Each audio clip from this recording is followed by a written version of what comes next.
Namaste and hello everyone. Welcome to the Civil Academy. All the pictures over here are taken from the internet itself. Now, before learning about the manufacturing process of cement, one must know about the evolution of cement. So, if you have not seen it yet, kindly click on the I button and watch it first, then come back to this video. In today's class, we will learn about the following contents, that is the raw materials used in the manufacturing process of cement, and secondly, how cement is produced in various stages, or we can say that the raw material passes through many processes before reaching to us. Now, while talking about the raw materials in the manufacturing process of cement, about 80% of limestone and only 20% of clay is used. Now, even when limestone is dug from the quarry, it contains clay in its layers.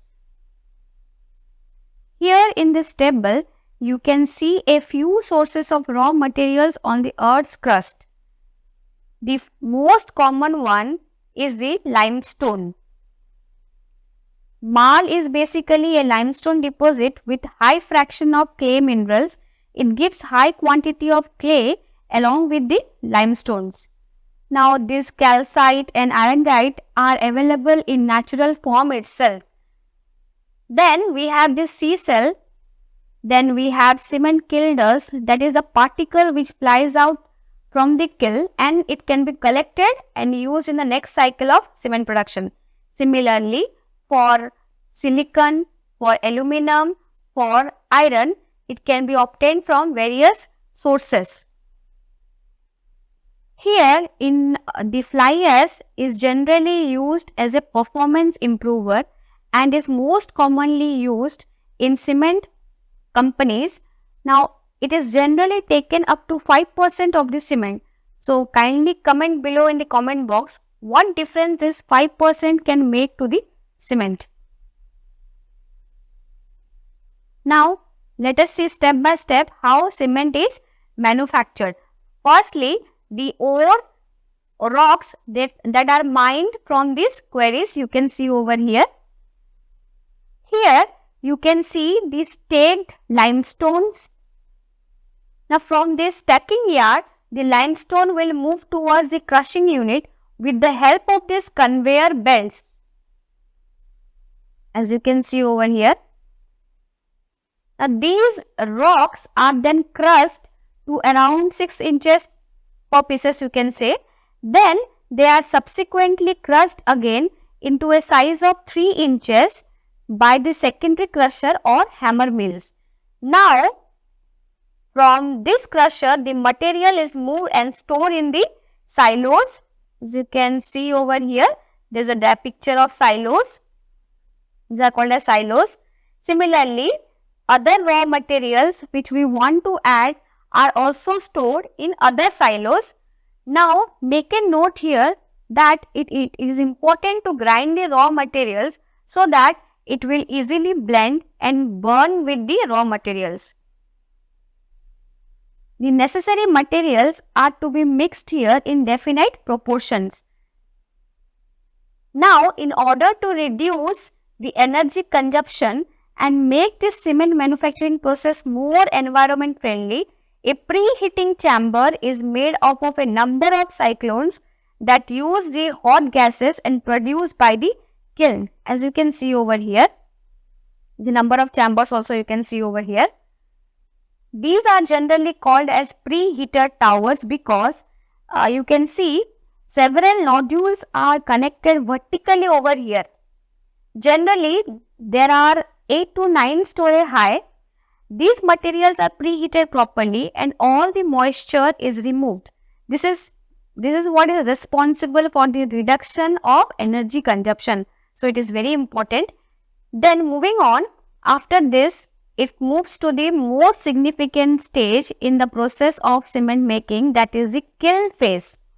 Here, the raw materials are rotated in longitudinal axis at 1 to 2 rpm. 1 to 2 rpm. The rotary kiln is constructed of steel tubes that range in the length from 40 meters to 120 meters and have a diameter of 2.5, you can say 2.5 to 3 meters. The kiln is supported by masonry or concrete columns and rests on roller bearings in a slightly inclined portion with a gradient of 1 in 25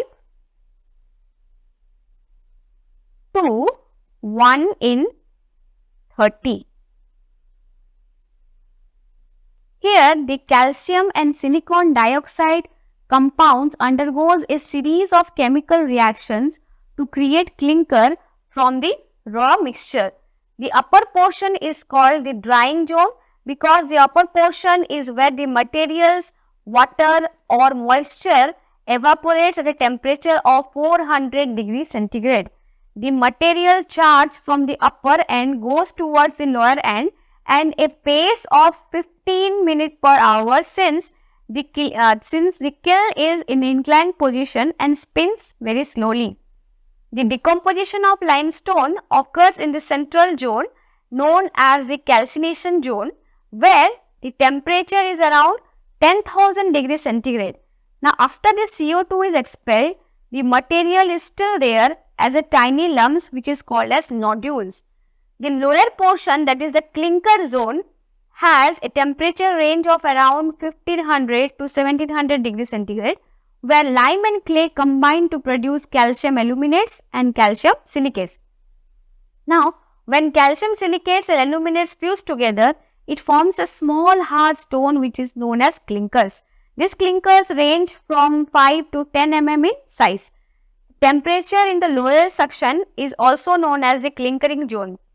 Now, we can say that the following order is followed in the production of clinker, that is, we can say there is a evaporation of free water, then converting of this calcium carbonate to calcium oxide through calcination, then you can say the formation of dicalcium silicate, then there is a formation of tricalcium silicate, the tricalcium aluminate and the tetracalcium aluminoferrite, which we have previously seen in this series also.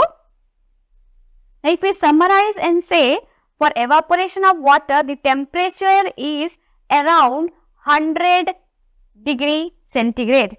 Now, for dehydration and formation of oxides of silicon, aluminium and iron, the temperature is around 100 degree centigrade to 430 degree centigrade. Similarly, when calcination occurs, the temperature is around 900 to 982 degree centigrade and the temperature is 1510 degree centigrade when the clinker is formed. Now, it takes the material 20 to 30 minutes to pass through this entire kiln, which is tilted 3 degree towards the horizontal. Now, when the raw materials reaches the bottom of the kiln, the clinker has already formed and emerges out of the kiln as marble sized nodule, that is very small sizes. Now, after exiting the kiln, the clinker is quickly cooled by the circulation of air from almost 2000 degrees centigrade to 100 to 200 degrees centigrade, as you can see over in this picture. Now, at this point, several additives are added with the clinker that will be pulverized to create cement. You can see over here like gypsum around 2 to 3% which is mixed with the clinker and given to it to manage the setting time, gives cement its compressive strength, which is its most crucial characteristics. The addition of gypsum has the effect of coating the cement particles by preventing their hydration. Now, it also acts as a retardation. Additionally, it stops the powder from adhering to and the coating the surface of the ball and the mill, you can say the mill walls. To prevent powder agglomeration, several organic chemicals are also used as grinding aids. Now, in order to conserve energy, the clinker's heat is returned back to the kiln. Then the final grinding step is the last in the cement making process. So, the steel ball equipped spinning drums can be found in this cement mill. Now, clinker is transferred to this revolving, you can see over here, this revolving drums after cooling and is ground and is ground into a powder that is so fine that 1 pound of it contains 150 billion grains. The finished cement product is this powder. You can see over here. Then from cement grinding mills, the cement is transported into these silos, you can say the silos. That is the huge storage tanks where it is again bagged in 50 kgs as you can see over in this picture. Then please mention below in this comment box why cement bags are 50 kg, why not something else. Then in the last picture you can see only a small portion of the product is packaged for the customers, or you can say the consumers. Then it is carried in bulk via these trucks, trains and ships.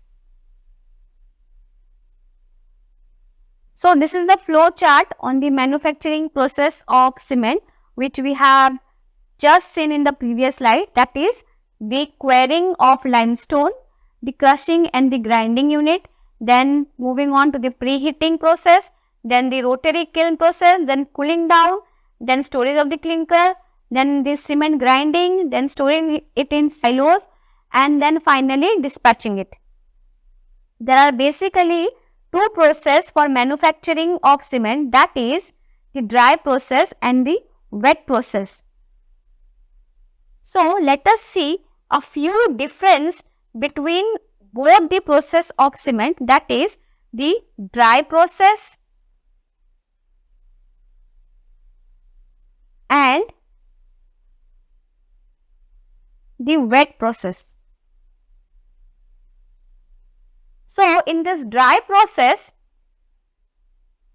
this is generally adopted when the raw materials are quite hard. This is adopted when the raw materials are soft. Now here the quality of the cement is inferior. Here it is superior. Fuel consumption is low here, and thus the cost of production is also low. The other reason for the low cost of production is in the process the size of the kiln is also smaller. In this process it is smaller. Now fuel consumption is high as it is wet process and it requires fuel to evaporate the water. Therefore the cost of production is also high. So you can say this is high. Here the cost of establishment is high and here the cost of establishment is less. So here is a quote you can see, that is, truth is the foundation of all knowledge and the cement of all the societies. So on that note, thank you everyone and keep learning.